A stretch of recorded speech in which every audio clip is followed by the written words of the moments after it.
All right, I want to talk a little bit about batteries, a bit about silicon anode inside the batteries. It's a wonderful time to also talk about aviation. I was going to say it's a beautiful explosion of market in our product, but Kate here tells me I can't use the word explosion when I talk about batteries, so I'll talk about the beautiful intersection. If there's any questions that people have, Trevor has agreed to answer any of the hard questions. Yes, Trevor? You're going to do that? Okay, good. So let's get rolling. Who flew here?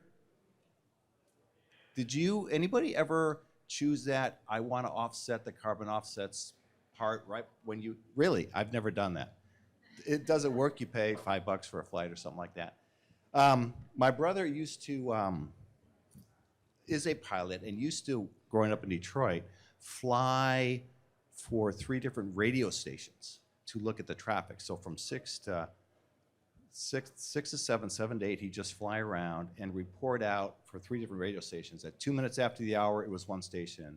5 minutes after was a helicopter. And 7 minutes after was another radio station. He'd do 30 minutes, so it's backed up on Woodward, it's whatever, right? Like we have here in the Bay Area. Every once in a while, they'd forget to turn on the helicopter sound because all 3 were in a plane. He was flying, the co-pilot was a pilot also, but reporting out to these 3 different stations. So it got me thinking about the carbon footprint of helicopters, which you can do a lot of that stuff with drones now. I actually don't know, I don't listen to radio. I listen to podcasts when I drive, but I don't know whether they are flying helicopters around. I think they are in some cities to look at that, but I have no clue what happens here in San Francisco. But a lot of this can be replaced with the right type of batteries with electric aviation. And I'll talk a little bit more about that. And as you can see, you can do that in a manner where you dramatically change the carbon footprint. There are these beautiful stories about drones delivering various things. There's 3 companies in the Bay Area, Matternet, Zipline, and the third, that you can have coffee delivered if you live in the right areas. And allegedly, the most popular item to get delivered is coffee as you walk from your front door to your car. So I guess it saves you going through the drive-in at Starbucks or Dunkin' or whatever you have. It begs the question, well, can't you just get the coffee before you leave? But it's a good market. They are finding fires. There are companies, drones that can carry probably about 40 liters of 10 gallons of water, and with the right sensing systems can get to the ember before it causes problems, before it causes issues with PG&E and other things. PG&E might have started that fire. I know there's a couple of PG&E people here, but that's all in the past, right? We're not going to do that again. We've learned. You can, there's a guy, I get a couple different Google alerts every day, and you get about these drone stories. There was a story not too long ago where somebody fell, had a medical issue, and they delivered a defibrillator by drones and walked his neighbors through the process of putting the leads on the right spot, hovering, talking to this guy why that was happening. Because the drone can get there in 2 minutes. They have drones pre-positioned in certain parts of the city and can dispatch them in that manner when they get a 911 call. There's 1,800 different police departments that have drones tied into their 911 systems. And then there's these heartwarming stories about little Johnny was lost, and mom comes home at 6 o'clock. It's getting dusk. I think this was in Western Massachusetts, and every parent's nightmare, oh my God, where's little Johnny? So she calls, and they were sending the cavalry, as they do in this place, but the first system that arrived was a drone. It turns on the thermal sensor. It starts at the house. It starts making larger and larger circles, and in less than 3 minutes later, before the first police car got there, the drone was hovering, talking to Johnny, who was 3 houses away, but behind the garage, playing. It's like, oh my God, isn't that beautiful? So it's really interesting. So then if you dig into it and you go, well, all right, let's think about how these things are powered at Amprius, and I'll tell you a little bit about Amprius, the company here in Fremont. It matters how they're powered. It matters from a CO2 perspective, But it also matters on making these crafts work in the first place. If you want to pick up 40 liters of water, you got to make the craft work, so you got the rotors to worry about. You got to figure out how much energy is in that battery. Oh, I need more battery, but that adds more mass. So you get really interesting calculations. In the Bay Area here, there are at least 3 eVTOL companies, Joby, Archer, Wisk, that have air taxis. Archer is the official air taxi of the Los Angeles Olympics. 2 years from now, they'll have the opening ceremonies down in LA. They will whisk athletes from a certain location to their competition place and vice versa, back and forth. A lot of those crafts, again, if you do the math, you need a minimum energy density to make the math work, right? It's minimum. You're somewhere on the next slide, that energy density, but you can do that, of course, in a much carbon improved manner. This is where some of the energy density comes into play. A lot of times you care about that. If you're stationary storage, you probably don't really care about that because you're underneath a wind farm, or you're behind a building, and okay, if you're a couple more square feet, it doesn't really matter. But it sure does matter if you are flying, or if you have glasses. Meta has glasses, right? These cool AI glasses. Turns out you need to charge them every 5 hours or so. We're used to the 16 hours, right? You wake up with your iPhone, you use it all day. Sometimes you got to plug it in, but lately not. And then by the time you are ready to head back to bed at 10 o'clock, whatever, you plug it in again. So that full day you get, that's not true of some of the Meta glasses. So would a higher energy density battery help there? Yeah, maybe so. It certainly does on aircrafts, and this is part of what our claim to fame is. We're battery folks here. We have a silicon anode.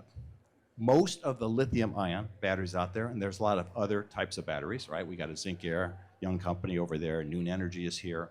But most of the batteries in the world, of course, are graphite anodes with whatever cathode, with whatever electrolyte and separator you have, the 4 main parts of a battery. Silicon has long been recognized as the go-to anode because it can handle 10 times the amount of lithium. The trick is, how do you accept all that lithium without swelling and cracking and breaking? And that's why it took Amprius 15 years to figure it out. We've been selling for about 3 years on a growing basis. But batteries, first of all, batteries are not for the faint of heart, as a lot of us know. And getting it right and actually growing up as a battery company is something that I also wanted to share some thoughts on. But in terms of performance for drones, for electric vehicles, for eyeglasses, for robotics, for other areas that we are pursuing, energy density matters, both gravimetric, watt hours per kilogram, and volumetric. If you're replacing the gas tank in a motorcycle, we all know what that sort of kind of looks like, and you want to have something approaching the same energy as what you have in the fuel that's in that gas tank, you can only be so big before the motorcycle doesn't look like a motorcycle anymore. So volumetric energy density. Watt hours per liter is sometimes important. Depends a bit, of course, on the application, a bit on the customer.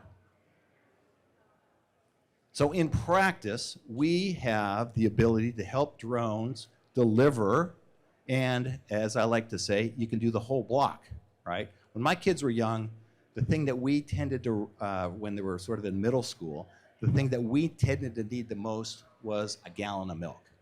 A gallon of milk weighs about 9 pounds. Most of the limits of drone companies that I mentioned, Zipline, Wing, etc., Matternet, are about half of that, 4 or 5 pounds. So, okay, they would not be able to get the milk that my kids were drinking, so maybe we have to get a couple half gallons. But if you have longer flight time, you can deliver it to the entire block. I grew up in Detroit, as I mentioned. It was kind of the era after the milk delivery, but the house we lived in had a milk chute. So way back when, the guy would drive by and put milk in the milk chute. It would lock on the outside, lock on the inside, not with a lock, but just a latch. And that's how we got milk delivered. When we got locked out of our house for a while, my mom or dad would push us through the milk chute to get in. Anybody else? I got a smile there. You do that? back when we were really small. Search and rescue, I gave that example, right? That's super important. You can cover a greater territory if you have the right type of battery. Fire and rescue, you can get there either quicker on the scene or hang out longer. And then certainly medical delivery. There's Zipline is super interesting as a company. They were, it's a great idea, right? But they really got traction by delivering blood in Rwanda, is it? Yeah, okay, I'm trying to, which African country? Because getting from the hospital to the person might take 8 hours because it wasn't going up and down highways. So the ability to get there and get the support of the government to deliver blood was super important, and that gave them a ton of experience. What type of craft to have, how to design it, how to deal with different aspects of the real world. And that's some of what we try to think about when we talk to our customers. What's it like in practice? I'm a big coffee fan. I didn't drink coffee until I had kids, and now I can't stop drinking coffee. We try to describe to the lay audience how our batteries are different, right? As a company, you often try to seek, well, what is your onlyness? What is the best thing we can do? What's the image that we can implant to folks who don't necessarily know a lot about batteries like this audience does? And we arrived on espresso, and here's how it goes. We all know a standard bit of coffee, drip coffee, is about yay big. And espresso is maybe a third, maybe half of the size. But you get the same caffeine, the same energy. So that goes to okay, you are the same energy in a smaller package, important for the electric motorcycles of the world, right? Or important for the Meta glasses of the world. Or you get a double shot, you got about the same volume, and you got twice the energy. So guess what? Nokia, who has drones that bounce radio signals from a base station to places where it's hard to get a cell signal. We've all been in areas where there's poor cell signals. They are using drones to bounce that down to cell phones in the desert. And just by switching from standard batteries to a silicon-anode battery, they gain the extra energy watt hours in the numerator. They're able to not have to come down every 3 hours to swap out drones, right? They want coverage. They come down every 5 hours. So you can imagine what that does to the mission profile and the mission economics. Similar with drones, right? Nordic Wing is a drone provider in Denmark. Lots of drones being used over in Europe. And you can fly twice as far. So if you are looking at the Strait of Hormuz to see if people, companies, countries, navies, whoever are behaving themselves or not, the ability to hang out for days, hours, weeks at a time is super important. One of our customers, Alto, is a division of Airbus. They have a craft that has a wingspan of about 80 meters. It weighs 250 kilograms, has solar panels on the wings, and our batteries inside, and it went around the world. It can hang out for 62 days at a time, powering the motors with solar during the day, and then coming down a bit. It hangs out in the stratosphere. Apparently a stratosphere is like San Diego, where it's just always nice, no real weather up there, none of these, cloudy issues or rain. We had a little bit of rain yesterday. So, and our batteries provide power during the day. Again, some of the math doesn't work unless you have a minimum energy density. So we are the espresso of batteries. We'll see if it sticks. You guys can feel free to tweet that or whatever you want, just so that it does stick. Anybody know this guy? It's a young picture of Jerry Sanders. So Jerry started AMD. I first came to California in 1990, and I was going down 101, and Jerry, for years, had a Rolls Royce. And I was behind a Rolls Royce. I'm like, I wonder if that's Jerry Sanders. Right, so I pull up next to him, and sure enough, his hair was a little grayer, so is mine, but he has this famous quote about real men have fabs, because there was a debate about, well, do you want to have a fab or do you want to outsource some of the manufacturing? And he put his stake in the ground, and AMD still to this day has fabs, as does Intel, as do other people, right? Samsung has fabs. So that helped shape some of our thinking as a battery company, because there's another guy. Anybody know this guy? His badge gives it away a little bit on where he works. All right, so Morris Chang is the founder of TSMC, the largest semiconductor fabrication company in the world, headquartered in Taiwan. They're building some things, some fabrication facilities in the US. We are in trouble if TSMC has issues, because everything in the world goes through TSMC, right? TSMC is the fab for Apple, for NVIDIA, for others. So those companies have decided, no. I'm going to let my guys make the silicon designs. Google's making silicon designs. Every company in the Valley, it seems, are making silicon designs. Apple, NVIDIA, the companies I mentioned. And we're going to let folks like Morris and his team make those chips. That's the approach that we took. We, as a battery company, had to figure out, well, how are we going to get this stuff to our customers? We think we're nice designers. We finally figured out, after a couple generations, how to tame the swelling of silicon. And the question came up, well, how are we going to get these out there? And we started the natural path as well. We're going to build a fab, and we're going to ask the government for some money to build a fab. There's a big DOE solicitation that's due tomorrow about that same thing, because now we're spending more money as a country trying to get that capability back, trying to meet the National Defense Authorization Act requirements to have batteries built inside this country. We decided to abandon that project. We got selected in the first bipartisan infrastructure law way back when for $50 million. Woo, yay, stock went up. But we decided, no, this was too complicated, and you know what? It's good we didn't do it, because if we had continued, what we had planned to put at that site in Colorado, Brighton, Colorado, outside of Denver, was today obsolete. We now have established 4 contract manufacturing partners in China, 3 in Korea, 1 and more coming in the US. We can mix and match different designs of batteries at those CMs. We can play one off against the other and ask them to reduce pricing because the other guys can't. So there's a competitive dynamic in there. And as a part of getting to that National Defense Authorization Act, we have to be worried about not just the location of the final assembly of the cell outside of a foreign entity of control, China in particular. We also need to worry about the contents. Where is the anode powder coming from? The cam, the electrolyte, the separator, all the binders.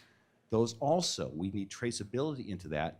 And by having an outsourced model, it just makes it so much easier. Of course, nothing is free, right? It takes a couple margin points to pay those companies because they have to make money. But it was the Morris Chang type thinking and the ability to outsource versus insource that I think has helped us certainly as a company. You don't have to make the batteries yourself. There are contract manufacturing partners. There's a lot of people who can help in this ecosystem. We design in Fremont. We have a nice pilot line. You do need to have the tools to figure out what the designs are. Everybody paid taxes last week, right? US taxpayers. You didn't pay? Oh, you did? Okay, I didn't see your hand. You're shy. It's all right. You sat in the second row, though, so that's okay. Thanks to your tax dollars, we have a growing pilot line in Fremont where you get the designs, right? Because we want to have a quick turn capability before we send larger volumes out to China, South Korea, or the US to get to all these markets that we try to serve, right? Silicon is good. Silicon is starting to show up in single-digit percentages. The iPhone 17 has some silicon. Likely the 18 will have higher amounts of silicon. Again, it's the go-to anode is just tricky to control. We have cells that have 30%. We have cells that have 100%, different chemistries, different strengths and weaknesses. Some are high power cells. Some are, high energy cells. A lot are balanced cells. The eVTOL guys want balance. They want the power for the takeoff, then the energy for the flight time, right? So you need a balance cell. So we try to have a variety of cells that meet a variety of customer needs. We're serving UASs, unmanned aerial systems. Did you hear about this recent, I think it's yesterday, Department of Defense asked, they're only spending $1 trillion this year. And now they want to spend another $500 billion, right? The overall defense spending of the 32 NATO countries is exactly $1.4 billion. So we want the US to be above all of the NATO countries, right? And if you look at that ask, that $500 billion additional ask, it is disproportionately biased toward unmanned aerial systems, right? Drones. Because we all feel the asymmetry that happened, that we've seen in Ukraine, that we're seeing now in Iran, and the other incredible benefits that drones and aerial systems in general can provide. So we're all over that. About 75% of our revenue is focused on that. We're at about a $100 million run rate. So small by CATL standards, battery land, probably small by Fluence standards. Who knows what is Fluence doing these days? Well, it's way down since Kate left, but is that about right? 100 million a year or much more than that, Fluence? You don't know. She didn't prepare well for this talk. That's what happens if after lunch. Robotics certainly makes sense, right? Not just the flips you want to see in the videos, which take a fair spike of energy, a power spike, but also you want the energy to go the distance, et cetera, et cetera. Satellites you pay per gram, right? So if you have the same energy but you weigh less, that's probably a good thing. Pay per gram for the flight time. So anyway, that's where Amprius is. That's a little bit of what's inside the battery. That's a little bit about how we think about how cells are manufactured, and hopefully with a tint of cleanliness along the way. So thank you.